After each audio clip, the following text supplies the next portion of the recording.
Okay, so this area right here is a very tropical area because, so I have the jackfruit. I'll start back over here. And that got hit pretty hard. That tree was looking really good. You can see the stump where, so it froze back to there, but you had an offshoot over here and then some new growth there. And so I'm gonna really protect this thing. I want to try to get this thing big and, you know, just a little bit more sturdy to hopefully provide it a little bit more hardiness, because, you know, as a tree gets larger, they tend to handle the cold weather a little better. Not sure for jackfruit if that'll improve its situation, but I do want to try to get a jackfruit growing here. And as you can see, I got it on the south side of this garage here, so it's getting that sun. It's got got some windbreaks there, the fence. It's got an overstory here. We'll see if we can get this to grow to be a full tree that actually produces. Right here, Malabar chestnut. So the outer canopy of it froze back last year, and so that's probably what's going to happen this time around. I'll protect it and it'll die back at the top, but it grows back really well. As you can see, here is my coconut. I found this and actually in my last garden tour, this was just a coconut. I thought I had given up on it, just a coconut that I had sitting there, but it finally did shoot up some new growth. And I'm going to do what I can to protect it. They're supposed to be really intolerant to cold weather, and there's not any growing up this way. I'm in the Hillsborough County areas, but it's fun to try. And then Barbados cherry. So I actually forgot to mention it. So I have a dwarf Barbados cherry up front. So the dwarf Barbados cherry, although it's not really good and it doesn't have a lot of flesh to it, you know, it's a consistent producer, so it's a good source of vitamin C for me. Regular Barbados cherry just hasn't been a mass producer. Every now and then it has some fruit on it. It has better taste. So if I can get this to produce more, then yeah, it'd be way superior to the dwarf Barbados. But the dwarf Barbados is a good, consistent producer. So if you're wanting that source of vitamin C, I would recommend getting the dwarf. And then if you want the taste, get the regular Barbados cherry. Over here, my mulberries. So I got that white Echo, and then it was sold to me as a Pakistan. I don't think it's a Pakistan. And then the native red mulberry. And actually I got a everbearing over there, and all of them, I don't know what it is, but I'm thinking something's getting the berries while they're small, like before they even, you know, like while they're still green. And I'm thinking maybe I just need to plant more and more, maybe to overwhelm the birds or bugs that are getting them, but like I'm not getting much fruit off of them. The tree that I got the cutting from that produced this tree was a good producer, and the berries were excellent. But I don't know what it is about this yard. Maybe I just need to, I don't know, put a bunch of bird feeders out to distract the birds. They're getting little teeny fruit on them, but it's just I don't get a chance to eat them. And the ones that actually kind of make it, I don't let them even fully ripen, because it's like as soon as they get some color to them, they're gone. So I've just been eating them kind of while they're still tart, you know, and they're not fully ripened. So I'll figure it out some point, but I'll just probably grow more and more of them. Here's a little lychee tree from seed.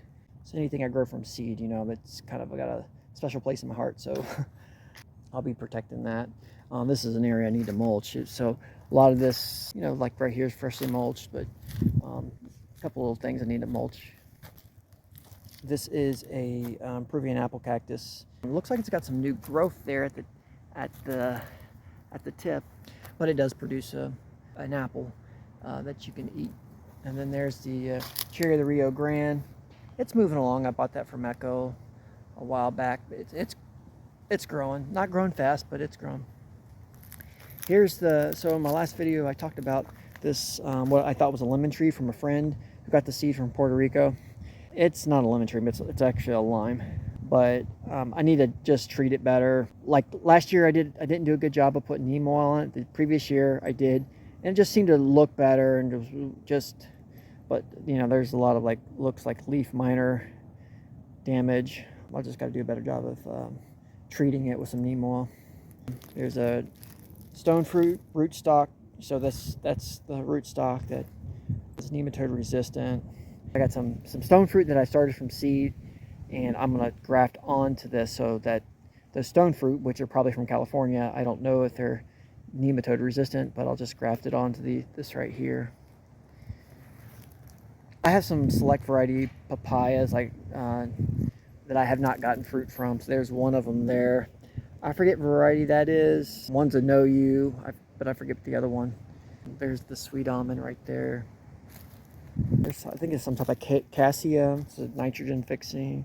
Nice, beautiful flower. And then here, I'm gonna have to pick all these, but this is a Thai jujube. So I don't know if they'll fully ripen.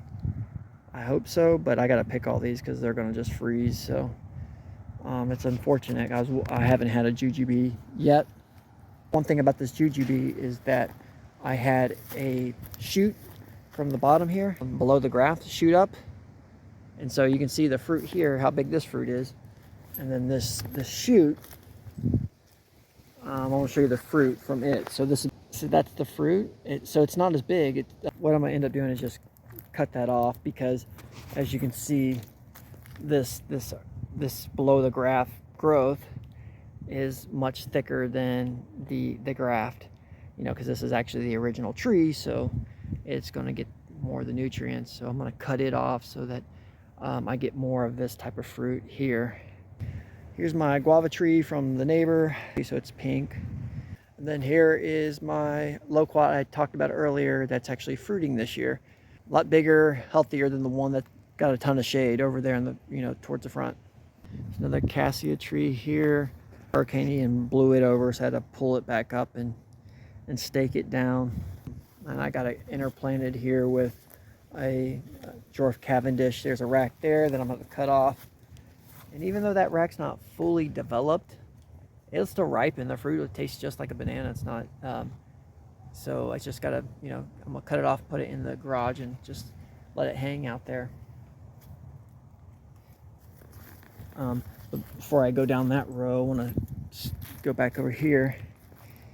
So this right here is an area where I've got some cool different tropicals. So this is a lemon drop mangosteen. So I got this from Flying Fox. And when I got it, it turned out that it was 4 seeds growing in the same pot. They were all intertwined together, and I was able to pull them apart. So I ended up having 4 of those.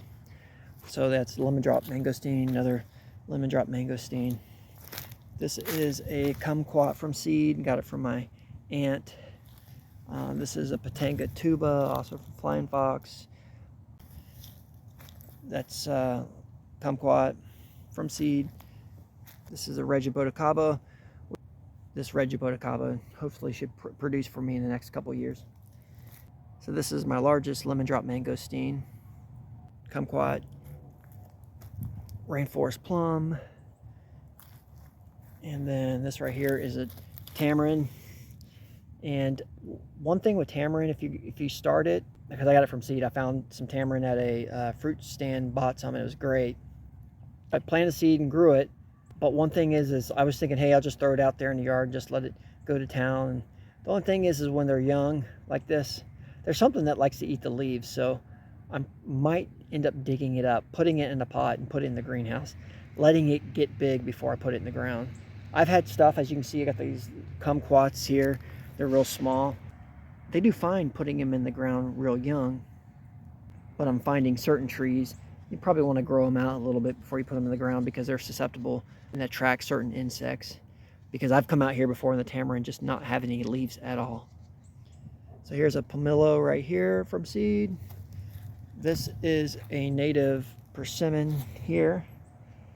So it's got its leaves off, and that's what it's supposed to do, so it's fine. But it's native from seed. Some wild lemons here, which produce like crazy. Here is my largest dragon fruit growing up this dead oak.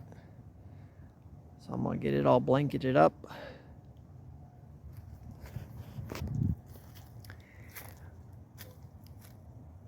This right here is a Jatropha coccurcus. Don't eat it if you have it in your yard because it's poisonous. This is the non-toxic kind. But be careful about buying these. It may actually be toxic. You know, this one actually, the seed from it will produce a toxic tree. You'd actually have to get a cutting from the ones that's non-toxic. So far so good. It's not, I've eaten the nut off of it and it hasn't killed me yet. So this in fact is the non-toxic variety. And then right beside is dwarf Cavendish bananas, more Mexican sunflower. And here's my larger Jaboticaba right here. Really like how well this has grown. It did get a little bit of frost damage last year on the tips, but it recovered real nicely. It looks real healthy. So I'm gonna go back over here to the front of this row.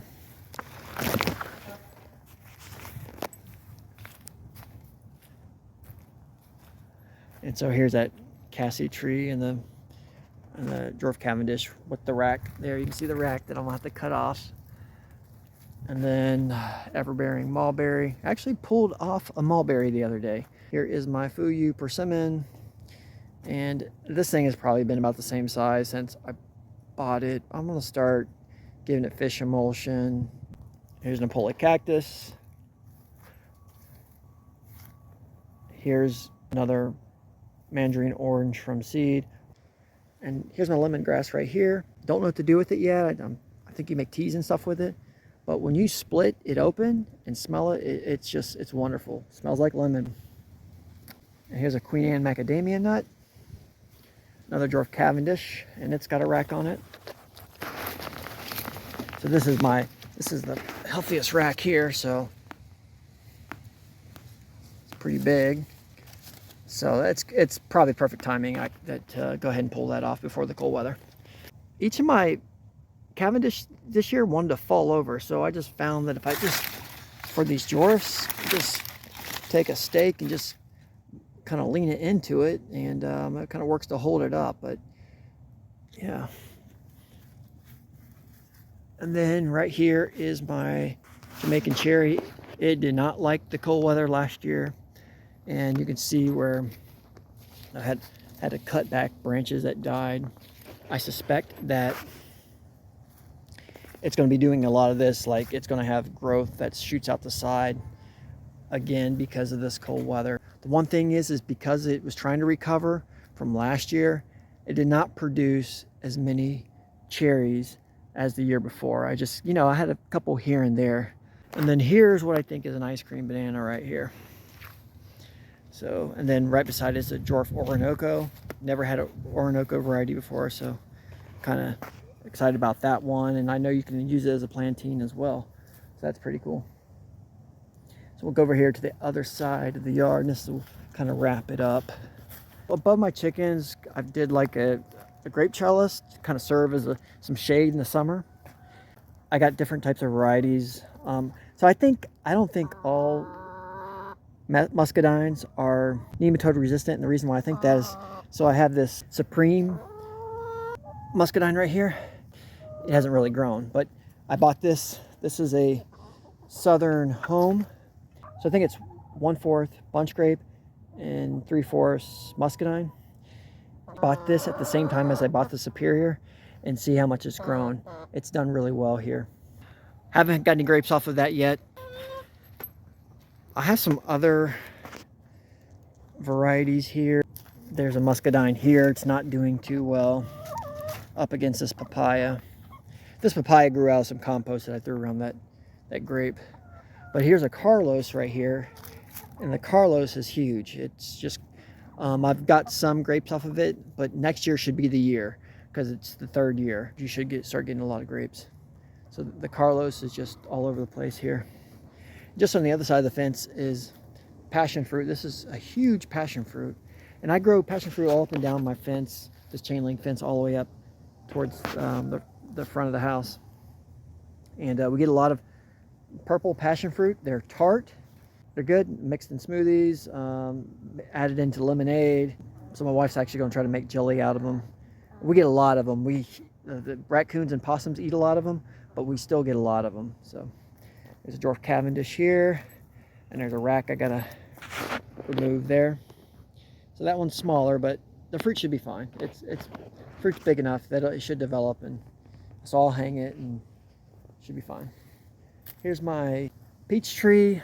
I battled the squirrels on this one. This produces like crazy. I just got to pick a better spot for a peach tree because it's here along this fence line, and so it's kind of hard to protect. But I think I'm going to put a peach tree out in the middle of the yard, and then the squirrels have to risk their lives with, you know, being out in the open. So I'm going to maybe get some protection. I did put an electric fence around this, but the squirrels eventually figured out how to jump over it. And once they did that, it was, you know, it was history from there with all the fruit. So here's a nectarine right here. I still have not propped this up. I did so much cleanup and so much work after Hurricane Ian, I forgot to prop this nectarine back up, but it's still alive, it's fine. And you can see, actually, we had a tree fall right here. You can see where the fence is down. Actually, I'll show you it was like a perfect landing. The tree actually pounded this post. It nailed this post into the ground. And then here's that passion fruit. It's just one passion fruit. This plant that you've seen this whole time, just one big passion fruit. You can see how big the stump is. So, and because it's big like this, hopefully it'll serve to protect itself. Here's a neem tree right here. And then here's my long end from seed. And I actually bought it from somebody, but it was just something they started from seed. And so it's done pretty good. It gets a lot of shade here, but I intentionally put it, you know, in a spot where it gets a lot of shade. And it's perfect size. I'm gonna throw a garbage can over it and it should be fine. I do have a little wild citrus growing right here. One more. So I got an avocado. So this avocado almost bit the dust because it was sandwiched between trees, but Hurricane Ian took out 2 of those trees. And fortunately, it just kind of toppled it over a little bit. I was able to prop it back up and just throw some extra dirt around it. So that's the avocado. It's from seed, but it's kind of fun to grow them. Okay, so that's my garden tour for 2022. I'm actually glad that I got to do this. I was wanting to kind of tidy everything up and have all the mulch done, but wasn't able to get to that. This has been a busy Christmas season. So I'm gonna be doing different videos on some of the stuff you've seen in my yard, but they take a while for me to actually finish them because, like, if I graph something, I don't just do a little, you know, the first part of it and then post it. I do the whole life of that effort, and I put it in one video. I did one on my crepe myrtles up front that took me 3 years to actually finish because I had to figure out how to do it. So yeah, just subscribe if you want to check out some of that stuff. I also do home improvement stuff as well. God bless. Thank you for tuning in.